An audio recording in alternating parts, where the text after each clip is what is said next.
ചേച്ചി അടുത്തിടെ ഏറ്റവും കൂടുതൽ ചർച്ച ചെയ്യപ്പെട്ടൊരു കാര്യമാണ്. അതായത് ചേച്ചിയുടെ വിവാഹം ഉറപ്പിച്ചു എന്നുള്ള വാർത്ത ഒരുപാട്, അതായത് കേരളത്തിലെ ജനങ്ങളെല്ലാം തന്നെ സന്തോഷത്തോടെ ഏറ്റെടുത്തതാണ്. ഒപ്പം തന്നെ വാർത്താ സമ്മേളനം വിളിച്ച് അത് വേണ്ടെന്ന് വെക്കുകയും ചെയ്തു, വെച്ചതായി ചേച്ചി പറയുകയും ചെയ്തു. എന്താണ് കാരണം? അത് എന്താ കാരണം വെച്ചാൽ, വിവാഹത്തിന് മുമ്പ് പറഞ്ഞ കണ്ടീഷൻസിൽ നിന്നും നിശ്ചയത്തിന് ശേഷം കുറച്ച് ദിവസം കഴിഞ്ഞപ്പോൾ വ്യതിചലിച്ചു. അപ്പോൾ എനിക്ക് മനസ്സിലായി ഭാവിയിൽ അത് മാനസികമായിട്ട് എനിക്ക് പൊരുത്തപ്പെടാൻ പറ്റില്ല, പ്രശ്നങ്ങൾ ഉണ്ടാകുമെന്ന് ബോധ്യമായി. അതുകൊണ്ടാണ്. അപ്പോൾ എന്താ പറഞ്ഞതെന്ന് വെച്ചാൽ, ഞങ്ങളുടെ വീട്ടിൽ താമസിക്കാമെന്ന്. എനിക്കിപ്പോൾ അവിടെയാണല്ലോ വർഷങ്ങളായിട്ട് പരിചയം, ഫ്രീ ആയിട്ട് എല്ലാ കാര്യങ്ങളും ചെയ്യുവാൻ. വേറെ വീട്ടിൽ ചെന്നാൽ ഇപ്പോൾ ഇവിടെ ഒന്നും വന്നാൽ പറ്റില്ലല്ലോ, ഇവിടെ ആദ്യമായിട്ട് വരുമല്ലോ. അപ്പോൾ അതുപോലെ വേറെ വീടുകളിൽ ചെന്നാലും പരസഹായം വേണം. ഇതൊക്കെ ഞങ്ങൾ പറഞ്ഞിരുന്നതാണ് അദ്ദേഹത്തിനോടും. അദ്ദേഹത്തിൻ്റെ ഓപ്പോൾ എന്നറിയപ്പെടുന്ന ഒരു വത്സലാദേവി ചേച്ചിയോട്, സ്വന്തം സഹോദരി അല്ലെങ്കിലും ആ ചേച്ചിയോടും പറഞ്ഞിരുന്നതാണ്. അപ്പോൾ ആദ്യം വീട്ടിൽ കാണാൻ വന്നപ്പോൾ എല്ലാം സമ്മതിച്ചു, ഒരു പ്രശ്നമില്ലാതൊക്കെ പോയതായിരുന്നു.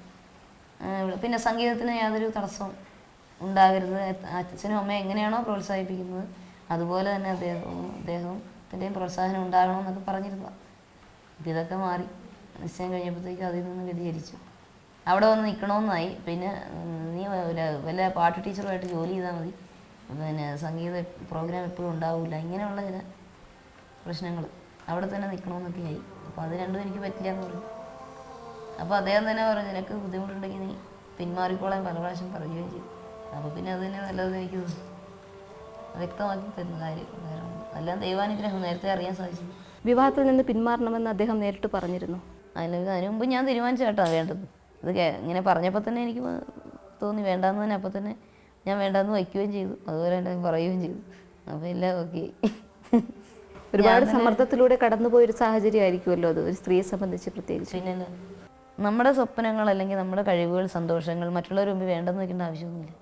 ഒരു കല്യാണം വന്നതെന്ന് എന്തിനാണ് വേണ്ടെന്ന് വയ്ക്കണം? അത് അങ്ങനെ പറയുന്നവരോടെ നമ്മൾ ഒഴിവാക്കണം, വേണ്ടെന്ന് വയ്ക്കണം.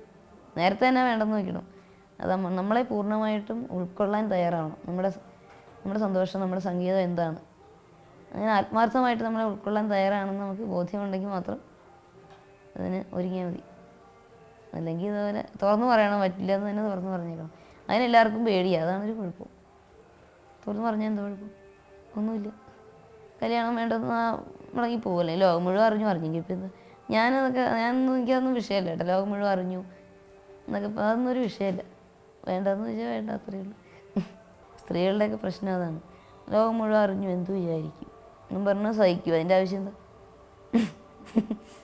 അങ്ങനെ സഹിക്കേണ്ട ആവശ്യമൊന്നുമില്ല. അപ്പം മറ്റുള്ളവരല്ലോ ജീവിക്കുന്നത്, നമ്മളാണല്ലോ ജീവിക്കുന്നത്. ഈ പറയണ മറ്റുള്ളവരല്ലോ ജീവിക്കുന്നത്. അത്രയേ ഉള്ളൂ. ജീവിതത്തിലെ ഏറ്റവും നിർണായകമായ തീരുമാനം കൈക്കൊണ്ട സമയത്ത് ഒപ്പം നിന്നവർ ആരൊക്കെയാണ്? അച്ഛനും അമ്മയും എല്ലാവരും. അച്ഛനും അമ്മയും ബന്ധുക്കളെല്ലാവരും സപ്പോർട്ടായിരുന്നു കേട്ടോ. ആരും വേണ്ടെന്ന് വെച്ചിട്ട് ആ തീരുമാനം നന്നായി എന്നാണ് പറഞ്ഞത്. ജയേന്ദ്ര സാറ്, കമൽ സാർ ഉൾപ്പെടെ, ദാസേട്ടൻ ഉൾപ്പെടെ എല്ലാവരും നന്നായി എന്ന് തന്നെ പറഞ്ഞിരുന്നു. ശരത് സാറ്, ഭാഗ്യലക്ഷ്മി ചേച്ചിയൊക്കെ അഭിനന്ദിച്ചിട്ട്, ഡബ്ബിങ് ആർട്ടിസ്റ്റ്. നല്ല ധീരമായ തീരുമാനമാണെന്ന് പറയും. സാധാരണ ആരും അങ്ങനെ ചെയ്യൂല. അപ്പം അതിന് കൺഗ്രാജുലേഷൻസ് ഒക്കെ പറയും. ഞാനിങ്ങനെ കേട്ടിരുന്നു, അതിനുശേഷം അന്ന് നടത്തിയ കച്ചേരി ചേച്ചി സ്വതന്ത്രമായി ഒരുപാട് കാലത്തിന് ശേഷം പാടിയെന്നൊക്കെ. അത് ശരിയാ. അയ്യോ എന്തൊരു സമാധാനമായിരുന്നു. അല്ലെങ്കിൽ നമുക്ക് വായിക്കുമ്പോൾ നമുക്കതൊരു ടെൻഷനായിരിക്കും. ഇനിയിപ്പോൾ കല്യാണം കഴിഞ്ഞ് എന്നൊക്കെ മനസ്സിൽ കിടക്കും. ഇനിയിപ്പോൾ അത് ഇതൊന്നും ഇല്ലാതെ ഫ്രീ ആയിട്ട് സമാധാനമായിട്ട് സംഗീതത്തിൽ മാത്രം കോൺസെൻട്രേറ്റ് ചെയ്താൽ മതിയല്ലോ. സുഖമായിട്ട് വായിക്കാൻ പറ്റി. എല്ലാം ദൈവാനുഗ്രഹമാണ്. ആരാണ് ഈ വിവാഹാലോചന കൊണ്ടുവന്നത്? ഇത് മാതൃഭൂമിയിൽ മാട്രിമോണിയിൽ പരസ്യം കൊടുത്തിരുന്നു. അത് പെരിങ്ങോട് ശങ്കരനാരായണ തിരുമേനി അദ്ദേഹം ആണ് അതിൻ്റെ മാറ്ററൊക്കെ എഴുതി തന്നത്. അദ്ദേഹം പ്രശസ്തനായ ജ്യോതിഷ പണ്ഡിതനാണ്. എല്ലാ കാര്യങ്ങളും കറക്റ്റാണ് കേട്ടോ. അദ്ദേഹം പറഞ്ഞ കാര്യങ്ങളൊക്കെ നാഷണൽ അവാർഡ് ലഭിക്കും, റെക്കോർഡിൻ്റെ കാര്യം എല്ലാം കറക്റ്റാണ് പറഞ്ഞത്. അപ്പോൾ പരസ്യം കൊടുത്ത് നോക്കാൻ പറഞ്ഞപ്പോൾ 600ഓളം പ്രപ്പോസൽസ് വന്നിരുന്നു, ഫോൺ കോളുകൾ, ലെറ്റേഴ്സൊക്കെ. പക്ഷേ ഇത് സെലക്ട് ചെയ്യാൻ കാര്യം അദ്ദേഹത്തിന് അച്ഛനും അമ്മയും ഇല്ല. അപ്പോൾ ഞങ്ങളുടെ വീട്ടിൽ തന്നെ താമസിക്കുമെന്നുള്ളൊരു ഒരു വിശ്വാസത്തിലാണ് ഞങ്ങളത്, അങ്ങനെ ഒരു ഉറപ്പിന്മേലാണ് ഇത് സമ്മതിച്ചത്. ഇത് സജസ്റ്റ് ചെയ്യാൻ കാര്യം അതായിരുന്നു. വേറെ വിവാഹത്തെക്കുറിച്ച് ചിന്തിക്കുന്നുണ്ടോ ഇപ്പോൾ ഇല്ല. പിന്നെ ഈ പറഞ്ഞ പോലെ നമ്മുടെ സംഗീതത്തെ അറിയുന്നവനോ സ്നേഹിക്കുന്നവനോ ആത്മാർത്ഥമായിട്ട് നമ്മളെ ഉൾക്കൊള്ളുമെന്ന് എനിക്കും കൂടെ എല്ലാവർക്കും ബോധ്യം വരും. എനിക്ക് നല്ലോണം ബോധ്യം വരികയാണെങ്കിൽ നോക്കാമെന്നേ ഉള്ളൂ. ഒന്നും പറയാൻ പറ്റില്ല. കേരളത്തിൽ സ്ത്രീകൾക്കെതിരായ അതിക്രമം വർദ്ധിച്ചു വരുന്നൊരു സാഹചര്യമാണ്. കൊച്ചിയിൽ തന്നെ നടിയെ ആക്രമിക്കപ്പെട്ട സംഭവം, ഒപ്പം ചെറിയ കുട്ടികൾ മുതൽ ആക്രമണത്തിന് ഇരയാകുന്ന സംഭവങ്ങൾ നമ്മളിപ്പോൾ കേട്ടുകൊണ്ടിരിക്കുകയാണ്.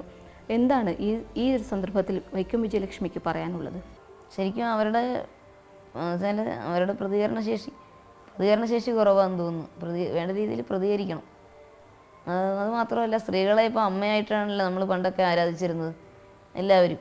അപ്പോൾ അതിൽ നിന്നൊക്കെ മാറി ഇപ്പോൾ എന്താണ്, കാലഘട്ടത്തിൻ്റെ ഓരോ മാറ്റങ്ങളാണ് സ്ത്രീകളെ പിച്ച് ചെയ്യുന്നത്. ഈ ഒരു അവസ്ഥ മാറിയാൽ പിന്നെ സ്ത്രീകൾ ഇതിനെതിരെ പ്രതികരിക്കുകയും കൂടെ ചെയ്താൽ നമുക്ക് പഴയ നല്ലൊരു കേരളം പടുത്തുയർത്താമെന്നാണ്. സ്ത്രീകൾക്ക് സുരക്ഷിതത്വം ഉറപ്പുവരുത്താം. അതാണ് എനിക്ക് വനിതാ ദിനത്തിൽ പറയാനുള്ളത്. പ്രതികരണശേഷി പൊതുവെ ഇപ്പോഴത്തെ സ്ത്രീകളിൽ, പെൺകുട്ടികളിലൊക്കെ കൂടുതലല്ലേ? ഇപ്പോൾ കൂടുതലാണ്. എന്നാലും അതിന് വേണ്ടിയിട്ട് എന്താ ചെയ്യുന്നത്, സുരക്ഷിതത്വം നമ്മളും കൂടെ ഉറപ്പ് വരുത്തണം. നമ്മൾ നിയമവ്യവസ്ഥയുടെ ദുർബലമായ നിയമവ്യവസ്ഥകളാണോ ഇത്തരം? എന്താ ചേച്ചിക്ക് തോന്നുന്നത്? എന്താ? അതാണ് നിയമവ്യവസ്ഥയുടെ ഒരു പ്രശ്നമായിരിക്കും. അത് തന്നെയാണ് തോന്നുന്നത്. സ്ത്രീകൾക്കെതിരെ എല്ലാവരും അത് മൈൻഡ് ചെയ്യുന്നില്ല. അതാണ് കുഴപ്പം.